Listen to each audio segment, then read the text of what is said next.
Welcome to the British Food History Podcast. I am your host, Dr. Neil Buttery, food historian and chef. Happy New Year, everybody. You might have noticed there wasn't a Christmas special this year, but that's because I've been working on this two-part special all about Burns Night. Burns Night, celebrated on Robert Burns's birthday, the 25th of January, or the Saturday closest to, is a worldwide phenomenon. And I wanted to make a couple of episodes focusing upon the night, Burns Night, and the haggis, but also the other food links regarding Scotland's national poet, Robert Burns. There are many, let me tell you. Robert Burns was born in Alloway, Ayrshire on the 25th of January 1759, and he died in Dumfries on the 21st of July 1796, and he was just 37 years old, which is astounding. How did he produce so much work, excellent work, and yet die at such a young age? What would he have produced had he lived longer? Who knows? My guest today is food historian Jennie Hood, who you might know online and on social media as Medieval Food with Jennie. Jennie has written an excellent article for the most recent edition of the food history journal Petit Propos Culinares, and it's entitled A History of Haggis and the Burns Night Tradition, so she's the perfect person to speak with on this topic. I'm going to save my news for the end, which includes some TV appearances, blog posts, and news of a new book. But anyway, let's get cracking. Yes, Jennie Hood hails from Ayrshire, just like Robert Burns, and we talk about the origins of Burns Night, but also about the medieval origin of the most important food item on the Burns supper plate, the haggis. Things covered include the first English recipes for haggis, what makes a haggis, not quite as easy a thing as you might expect, Burns' poem addressed to a haggis and what it tells us about haggises in Burns's day, and how the first Burns supper started and gained such popularity so quickly, amongst many other things. But as I said, I'll fill you in on my news at the end, but now, please enjoy haggis and the first Burns suppers with Jennie Hood.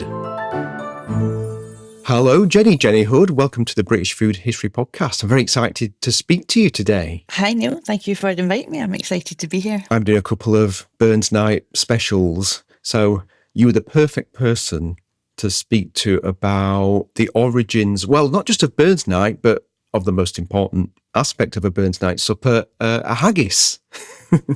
But before we get started, could you tell listeners a little bit about yourself? Sure. So I have online pages on social media called Medieval Food with Jennie, where I cook medieval recipes in my own modern kitchen.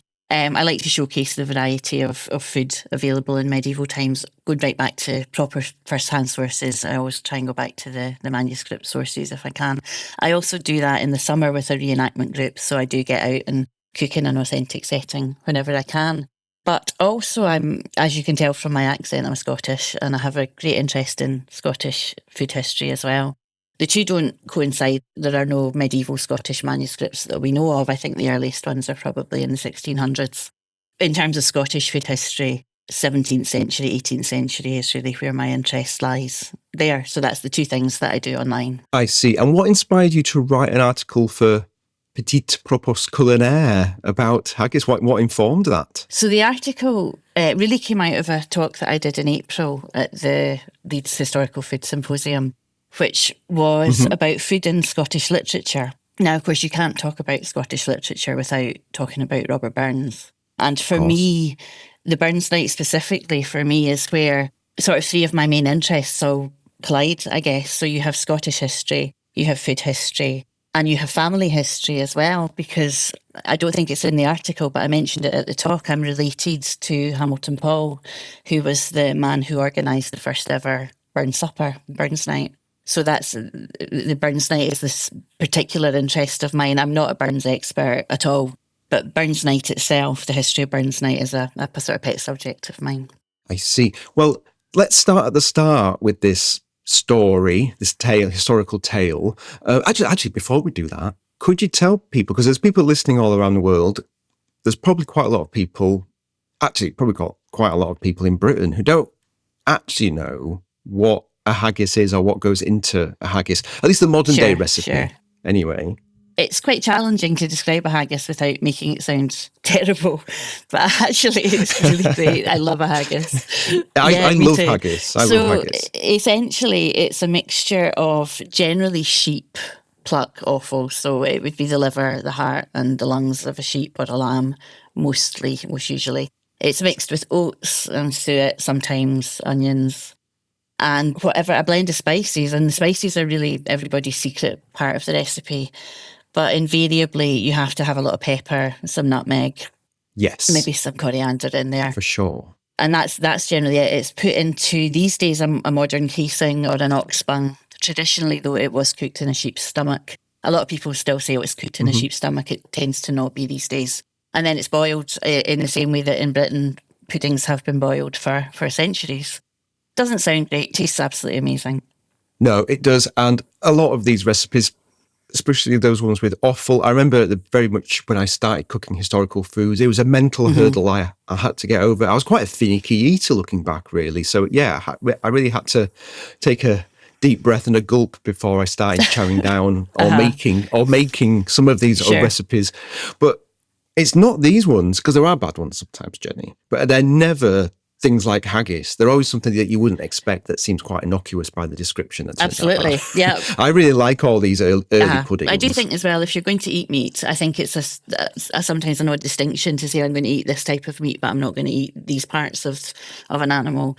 I think as a meat eater and as someone, if you care about the environmental impact of what you're eating as much of the animal as possible in the same way that our ancestors did is, I think a good thing. No, absolutely. And you look at older cookbooks from country houses or whatever in the 18th century, and they're eating every bit of the animal. There's no stigma associated with it.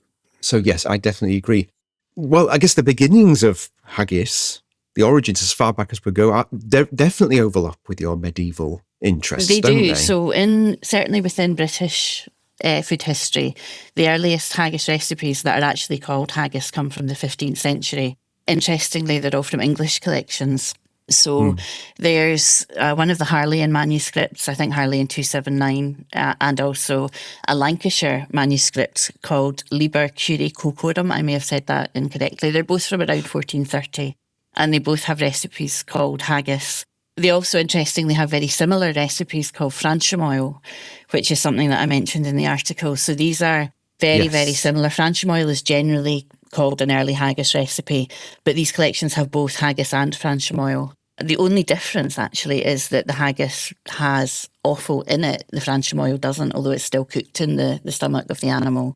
But it's much more like a sort of bread pudding. So it's bread, actually, that these early one contains as well. They contain bread, suet, cream, not at all like a modern haggis, much more like a sort of bread pudding, a saffron and pepper, Yeah, it's funny that, isn't it? Because what do you think constitutes a haggis? Looking at it from a historical point of view, sometimes you're going quite confident thinking you know what a certain food is, like haggis, and you look at things through the ages, actually you think, oh my gosh, this is actually it's quite a movable, woolly term that's actually quite difficult to pin down. It really is with haggis as well. The more I've read about it, the less certain I am. I think the things that people tend to agree on is that haggis should contain a cereal of some sort, so oats, generally oats nowadays. And for me as well, the difference there between the haggis and the franchimoil, I think haggis should contain offal as well. Yeah. Does it have to be in a stomach? It did. Certainly. I think originally the word haggis itself was thought, some people have said the word haggis refers to part of the intestine, so it had to have that or be cooked in that to qualify as a haggis. So certainly it did. Ah, okay. The advent of artificial casings means that it isn't anymore. It's generally artificial casings. But yeah, I think traditionally it would have been. Yes. What I think, the thing, as with all of the medieval recipes, is that these early recipes are only written down for the food of rich people. So we don't know what normal people ate in terms of haggis. Certainly in Scotland, the idea that they're bread-based, I think, or wheat bread-based would be quite unusual. In Scotland, people tended to eat oats or maybe barley. So whether or not poor people ate haggis with oats seems likely, but we don't know because that's not what got written down. All the early recipes are bread-based. Yeah, it's one of those really difficult things, isn't it, where you kind of think, well, do you know what, I'm assuming they're eating this kind of thing. Seems likely, but yeah. I've fallen into the trap of making assumptions before, Jenny, so I try and just be evidence-based, no matter, even though it's very tempting. Absolutely. To say, well, when do the first Scottish descriptions begin to appear? So the first recipe that's called haggis in a Scottish collection is from 1712, and it's in a book called Lady Castlehill's Receipt Book, and that's the first one I found, the earliest one I found that's called haggis. There is a recipe in the National Library of Scotland, which is in a book belonging to a man called Henry Blackstone, and that dates from 1659. It's called liver pudding of a hog. It's not called haggis, but actually, when I was researching it, I found that it's a word-for-word copy of a slightly earlier recipe from the Good Housewife's Jewel by Thomas Dawson, which I think is one of my faves. 1596 perhaps. So it looks like Henry Blackstone probably just copied that earlier recipe because it is literally word for word. But that earlier recipe is called haggis. So although Henry Blackstone doesn't call his haggis, again, I don't have a problem saying that that is an early haggis recipe. So that one's 1659 in the National Library of Scotland. There's a reference in a poem in 1500 by William Dunbar to a haggis, but he uses it as an insult. It is rather than talking about it as food. So that's the earliest culinary references are in the 1600s. I see. So at this point then, we're very sure that haggis is being eaten across England and Scotland and probably Wales and Ireland too, although that's kind of beyond the scope of your research, I suppose. But it's something that's fairly universal, I think we can safely say. Definitely. And I actually think most food cultures would have something similar. But yes, sure. It's as old in England as anywhere. At what point did haggis begin to be associated with Scotland? Because one of the things that I really find interesting, because I have a similar thing with Yorkshire pudding. You look into the history and you find, it's not from Yorkshire. Everybody's eating it. It just wasn't called Yorkshire pudding. It was a dripping pudding. But what I think is a much more interesting thing anyway, once you get over the shock, finding out for the English, first time. Oh my God, yeah. But then you think, well, how has it got associated with that place then? Which I think is a much more interesting conversation, because then you find out a lot about the social history of the place and things like that. So what happened with haggis? How did that become Scottish? So again, that's a really moving feast of a question. A lot of people have different opinions on that. The first reference to haggis as a Scottish recipe is actually in Hannah Glass. So again, I think that's about 1750, 1758. She has a recipe for a Scotch haggis. And very quickly, it became completely Scottish. By 1770, there's a quote in a book by Tobias Smollett where a character says, "I'm not yet Scottish enough to enjoy haggis and sheep's head." So over the course of the 18th century, it really quickly just became Scottish. Why that happened? There are a number of theories about why this might happen. The main one, I think, the most likely one, is that offal was falling out of fashion anyway. You know, we've got the Industrial Revolution, we've got the movement of a rural population into urban areas where it's harder maybe to have a sheep, slaughter a sheep, make a haggis. Also, the increase in world trade makes it easier for other foods to be imported and makes it cheaper as well. So it seems like offal fell out of fashion, and it did so first in the south of England. And people ate haggis we no longer in the north of England and in Scotland. People were still eating haggis while it was becoming less fashionable in the south. One of my sort of things that I wondered about, and I don't know if anyone else has really thought about this too much, is perhaps also there was a political connection as well. This 18th century was after the Jacobite Rebellion, 1715, 1745. And for a period of time, Scottish politics was quite a hot potato. The London press reported quite unfavourably about Scots, especially Highlanders. There were reports in the press that they were vulgar barbarians, even cannibals was reported occasionally. Yeah, I've come across some of those in the past, and they're pretty shocking, actually. So you wonder if at the same time the food, the haggis, was being seen as it's a northern thing, it's what Scottish people eat, it's what Northern English people eat. but also these people are vulgar and we don't eat that food anymore. Perhaps there's a tie in there with the vulgarity of the people and the vulgarity of the food, and it just became seen as a more northern Scottish thing. That's really one of my theories. That's not based on much other than sort of the reading that I've done. But I think mostly it's just that offal fell out of favour in the richer south first and became Scottish. But very, very quickly, by the end of the 1700s, every recipe book pretty much that we can see calls it Scottish. So it was definitely seen as that kind of dish by the end of the century. Do you think, because the theory that I often see discussed when talking about haggises in Scotland, that probably they would have died a death themselves in Scotland, as those sorts of opinions about food and what is apparently good food and bad food, like offal, begins to spread through England and then into Scotland as well, and it would have possibly fizzled out if it wasn't for Robert Burns. Do you reckon that's? I think that's essentially the truth. Yeah, I think so. I think that's highly likely. I think it would have died a death in Scotland in exactly the same way as it did in England, had it not been for the Burns supper and the influence of Burns on that, definitely.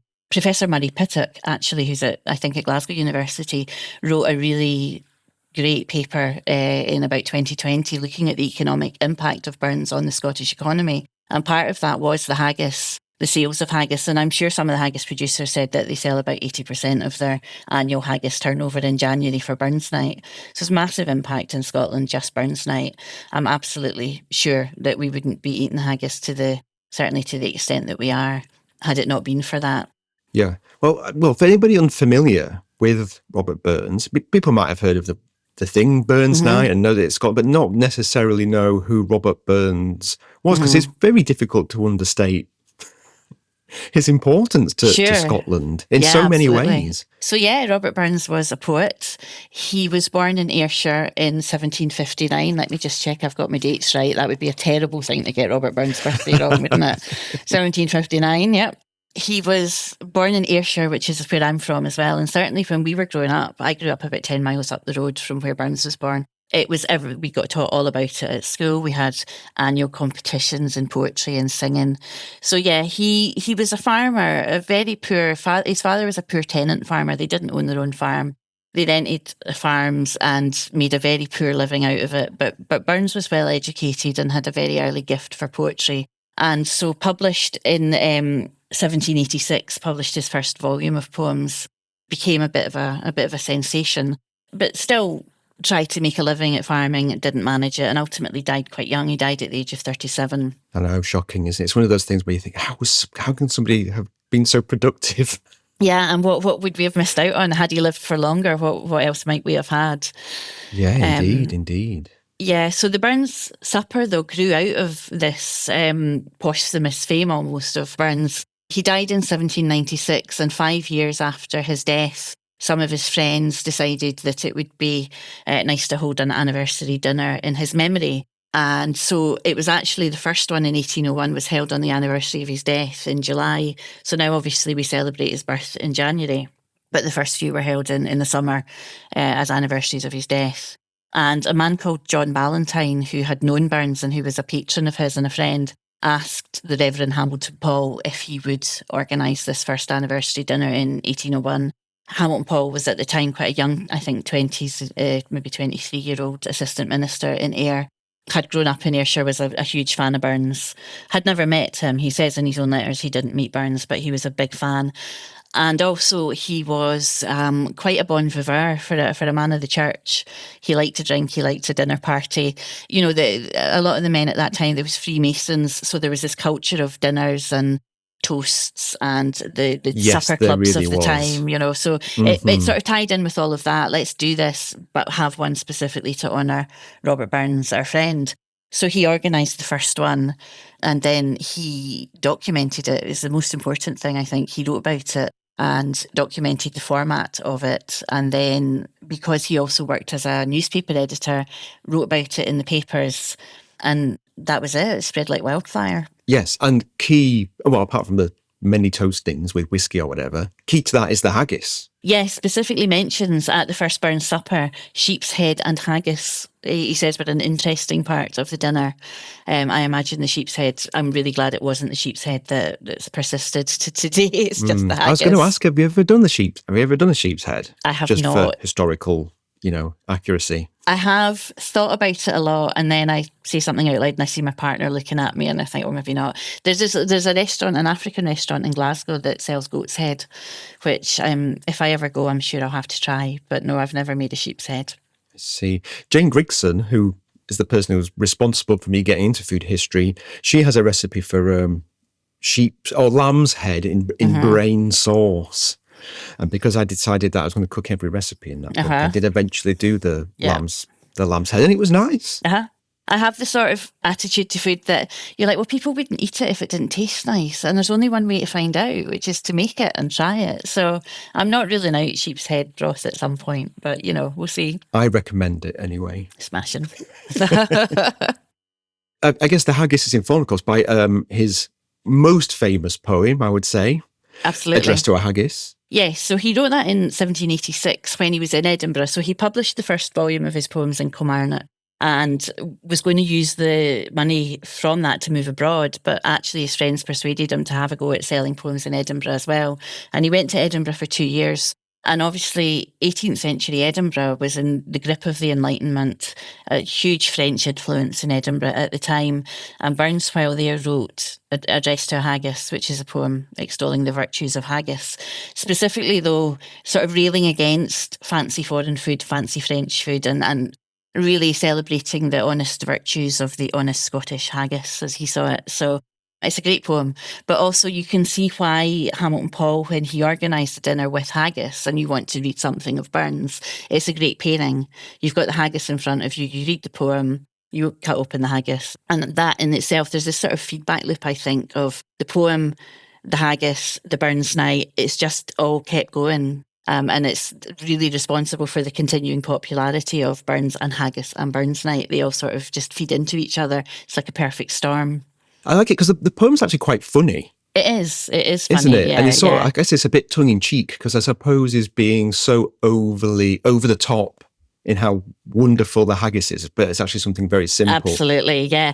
Yeah, I mean, it's all like, who could possibly want foreign food? It's enough to make you vomit. Who would want that? Why would you eat that when you could have a haggis? And yeah, if you eat haggis, he talks about the honest rustic striding across fields with his trusty blade cutting off his enemies' heads, and that's what happens if you eat haggis. And yeah, it's really, really quite national, quite a nationalist sort of the virtue, the honest, quite a sort of semi-savage, romantic version of Scottishness that a lot of us have since tried to fight against, that sort of tartan and shortbread mawkish image that comes out of the 18th and 19th centuries, really. But Burns just went for it big time with the poem. The poem's wonderful. You mentioned Hannah Glass earlier, just south of the border, Northumbria, and she's talking about the same things in her cookery book, isn't she? Talking about, all these French boobies.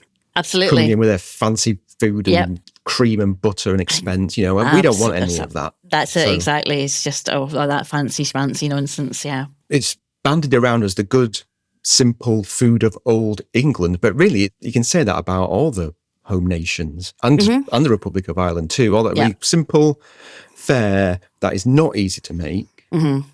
It's just simple because the list of ingredients isn't very long, but that means you've got nowhere to hide and you've got to be really skilled to pull them off well. Yeah, and the early haggises, we think, were probably really big. I mean, this idea that it was cooked in a sheep's stomach can hold like 4 or 5 litres. So it's not a small thing. And Burns's description of the haggis in the poem, he talks about the groaning trencher. So if the plate is groaning under the weight of the haggis, it must be quite big.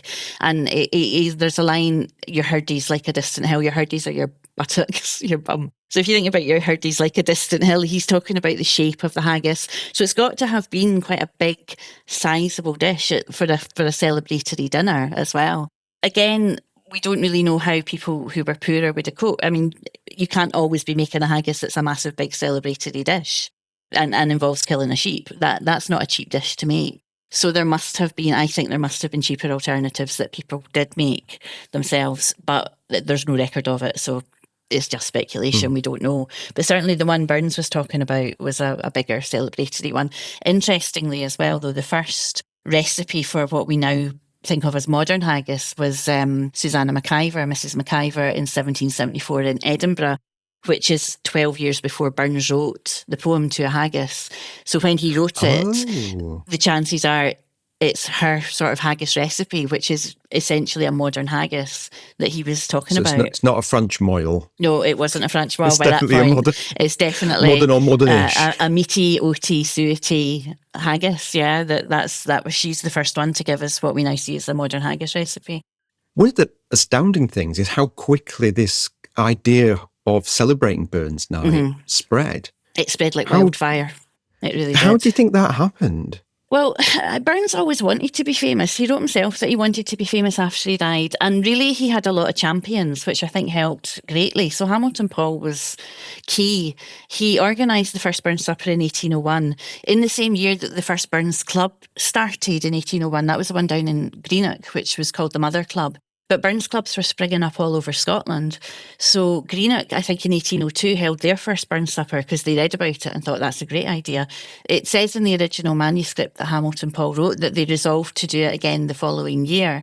And he promoted it so relentlessly that really anywhere it spread to from Ayrshire, Edinburgh, down to London, and then over to the States, to Canada, to anywhere where there were Scots abroad even. The haggis was already, as I said, a celebratory dish. If you were going to do a Scottish-themed dinner, you would probably have a haggis. And so it was a kind of gift, but it did get picked up very, very quickly.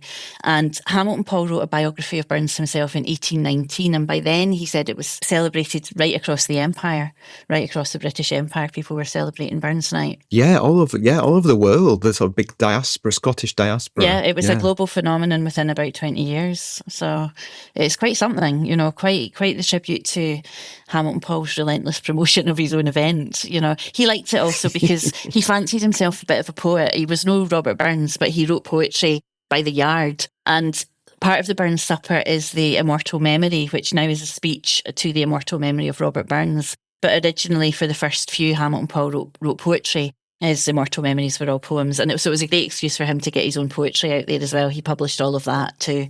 So it was part his love of Burns and just partly, I think, his love of a good party. Shameless promotion. Absolutely. That's what you need, somebody who's capable of shameless promotion. I know. And who knows? I mean, who even knows what would have happened to the fame of Burns without it? Would Burns have been as famous now? Who knows? It's impossible to say, but, it's interesting to think about. You can't eke the two apart, really, can you? No. I'm assuming you celebrate Burns Night yourself. Yes, I do.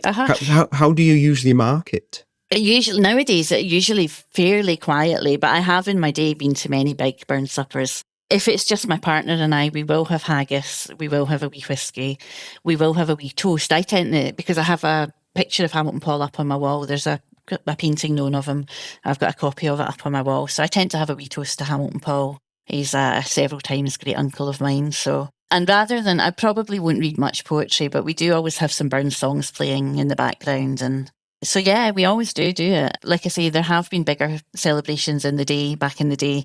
It was a great thing in the 90s. There was big formal Burns suppers. I assume people still do those, but I'm much more a fan of a smaller celebration these days. But there's always haggis. And the neeps and tatties, I assume. Haggis, neeps and tatties, yeah. And then the dessert, this year I think we're going to have Tipsy Laird, which is sort of a trifle, but it's made with whiskey and raspberries. Usually have that. I was going to ask, what do people usually have for afters? Usually something like Cranachan. Cranachan is quite common, but I'm a fan of a Tipsy Laird. So, as they say, that's my plan. I do like a Cranachan. Might have to make one of those. Yeah. Got to ask this. Have you tried cooking any of these historical haggis recipes, and how have they gone down? I have. So God bless my partner, honestly. I tried while I was researching Your the article. long-suffering partner. He tried them all, and they were all great, to be honest. So I made a franchimoyle from the 1430 recipe. I made Henry Blackstone's liver pudding from 1659, which was lovely. That? It was really nice, actually. I don't know if you're familiar with fruit pudding that you get. In Scotland, you get it as a breakfast item. And so it was like a slightly meatier version of a fruit pudding. It was really lovely. I made a type of haggis called a hack pudding or a hacken, which is one of I've the never ones... made one, and I've always wanted to make one. So, well, it's one of the ones that, as you know, persisted in Cumbria. It was eaten on Christmas morning in Cumbria, and it's a sweet haggis. So there was one it's a guy called Richard Bradley from 1732. I got it off Ivan Day's Instagram page. If you go back to Ivan's Instagram page, he posted the recipe a while ago. So I went on there and found it, and I made that. That was lovely. That's got lemon and fruit in it. It's really nice. Much more puddingy, but still cooked in the skin. And then I made Mrs. McIver's one from 1774 as well. So I'm still on the trail of, I'm going to try and come up with my own recipe, I think, based on Mrs. McIver. I'm definitely going to make more. So yeah, I've made them all and they were all great. What I really love about the stuff that you do is you always try and make it, obviously you might look at the historical accuracy because that's interesting, but you're always coming into it from a direction of, well, hang on a minute, if you want to get these foods back, people cooking them, you've got to make them relevant. And, you know, you're able to make them in regular domestic kitchens. So I quite like that you're adapting them and making them just more accessible to people, really. Yeah, I mean, food's food. People have always eaten, and it's just different food to what we're used to. So being able to cook, for example, medieval food in a medieval setting is fantastic. But some of the recipes are really palatable and really quite usual, normal. You know, there's a lot of medieval recipes that are pasta or, you know, just things that we eat nowadays. And the same with the 18th century recipes. They're not all that unusual. Some are, some are not. And so, yeah, why not just cook them in a modern kitchen and make them accessible to people? But my main thing is you've got to try cooking these recipes. The academic side of food history is fantastic, but you can't look at a recipe and know how it tastes. You know, you have to try cooking it. So that's my big thing is any recipe, give it a go, see what happens. Yeah, no, I'm with you. Well, there are astronauts and there are astronomers. I very much like to be the astronaut and go out there myself. As close as you can get anyway.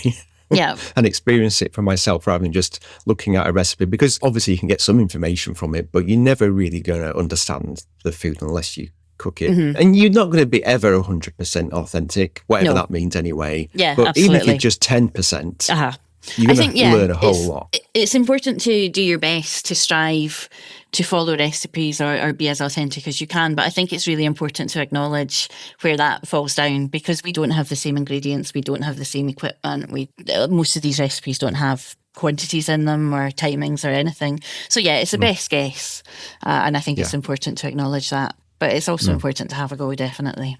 Oh, and you mentioned hacking pudding. I think, of course, we've got these French molles and haggises and ones with bread in and ones with cream or eggs in it and things like that. And then there's a clouty dumpling. I kind of find it interesting what almost literally what a movable feast Yeah. these sorts of recipes are. And it's almost like a complex of foods. It's not, they all leach into each other, which I used to find frustrating at first, but now I just go with it.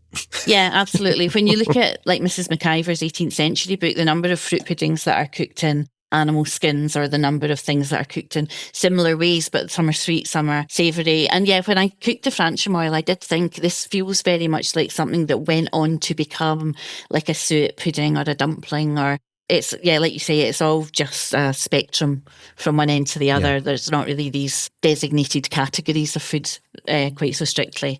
Yeah, it's fascinating. It's a fascinating part of British food history, definitely. It's time to wrap up. It's been so interesting talking to you about it has been great talking to you. Yeah, it's any excuse to talk about Hamilton Paul, really. Yeah, it's great. And that you got a direct descendant as well in the mix as well. Just makes it just all so more satisfying. At least, well, probably more than satisfying for you, but it's very satisfying when you see a real link there, a blood link. Before you go, how can people find out more about you and all the recipes that you create and things like that? So if you go on to Facebook or Instagram or Threads or Blue Sky, go and look for Medieval Food with Jennie. And from there are links to my own personal pages as well, where I do my non-medieval stuff. That's just under my own name, so you can go and find me there. If you're in Scotland in the summer, go and look for shows by the Company of St Margaret, who are the reenactment group that I work with. You'll probably find me in the kitchen there as well over the summer. I should make sure there are links to all of those things in the show notes for people. Thank you. So they can check them out. Well, thank you very much, and I hope you have a fantastic Burns night. You too. Yeah, have a great brunch night and thank you for inviting me on. Thank you very much, Jenny. Now, I have added links to Jenny's socials as well as a link to the PPC issue 133, where you can read Jenny's excellent article. There are plenty of links to most of the things discussed, the books and manuscripts we mentioned, Ivan Day's hack pudding recipe. There's also a link to the Robert Burns World Federation, loads of stuff. There are links to past blog posts and podcast episodes pertinent to today's conversation, including, of course, my book, The Philosophy of Puddings, which does look at all these very early puddings that are cooked in guts and paunches. Well, it looks at all different types of pudding. If you have any comments, questions or queries regarding this episode, please do contact me because there will be a postbag episode at the end of the 10th season when it gets going properly. My email address is neil@britishfoodhistory.com. Or, of course, you can find me on my socials, all of which are listed in the show notes. Now, subscribers, there is no extra content on the Secret Podcast. It's the same episode on both podcasts, but instead, there's going to be a lot of extra material after both of the episodes have come out, so be patient. There is a recipe, or there will be a recipe between now and the next episode, for Balmoral chicken. Or is it chicken Balmoral? For everybody to try. It's a great way of using up leftover haggis. So please look out for that before the 25th of January. Okay, news time. I'm appearing in a few episodes of Channel 5's Royal Births, Marriages and Deaths. It's on Saturday evenings. Now, I've already cropped up very briefly in one episode talking about the execution of King Charles II, but the big one is the episode about King Henry I dying of eating a surfeit of lampreys. I don't know exactly which week that will be on, but I'll be posting it on social media and the blog on the media page once it's out. It's on Saturday evenings around 8 o'clock. The times sort of change week to week. Keep a lookout. Also, this month's BBC Countryfile magazine features an article by me about Plough Pudding and Plough Monday, the Monday after 12th night, which signalled to people who worked in the fields to get cracking in the new year, basically. Check that out if you can. There's also been several blog posts in December. There's been one for turkey and hazelnut soup, one for Nestle Road pudding, and for the Yuletide drink of your lamb's wool, all of which very nice, so do check those out if you haven't already. Lastly, I had a proposal accepted about my book on Britain's forgotten wild fermentation culture, title to be confirmed. If you've got any good ideas of titles, please let me know.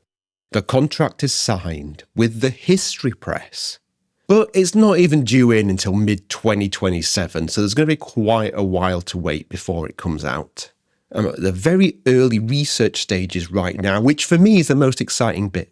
But anyway, it's time to go. Please do leave positive reviews and rate the podcast on your podcast app so that it can be discovered by more and more people. And if you can support the podcast and blog financially, you can donate a one-off virtual coffee or virtual pint, or start up a monthly £3 subscription to receive access to the Secret Podcast and receive all sorts of other benefits. Go to BritishFoodHistory.com and click on the Support the Blog and Podcast tab where you can find out all about those benefits. The mixing and sound engineering were done by Thomas Dinas of the Delicious Legacy podcast. There was a very good recent episode, by the way, called Where Beer Began. Is the Mesopotamian origin story correct? And the birth of brewing, something, of course, I'm currently quite interested in. But off I go. I will see you for Burns Night Special Part 2, where I go to Dumfries, where Burns spent the last 8 years of his life, and I visit the Globe Inn, one of Burns's favourite haunts, and I speak with owners David Thompson and Teresa Church, who also own the amazing Annandale Distillery, which also has links with Burns. And I'll be speaking with Jane Brown, Honorary President of the Robert Burns World Federation. It's a jam-packed episode. So, I shall see you then. Until then, please do take care and cheerio.